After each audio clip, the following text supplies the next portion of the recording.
Сәлем достар, бүгін мен сіздермен қиярдың адам ағзасына пайдасы жөнінде ақпараттармен бөлісемін. Қияр құрамының негізін су құрайды. Сонымен қатар бұл көкөністерде А, Б, С, П, Е, К дәрумендері мен кальций, фосфор, магний, темір, натрий, хром, хлор, марганец, никель, кремний және калий минералдары бар. Оның құрамы үйлесімді және құрамында ағзаға қажетті жасұнық болғандықтан барлық адамға жеу ұсынылады. Ол әсіресе мына адамдар тобына пайдалы: қалқанша безі ауруы бар адамдар, ісікке бейімді адамдар, жүрек-қан тамырлары аурулары бар адамдар, семіздікке бейімді адамдар.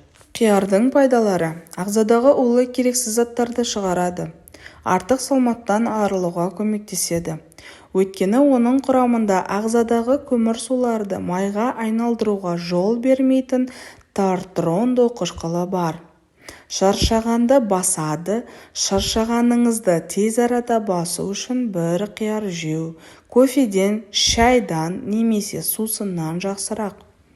Көптеген аурулардың алдын алады.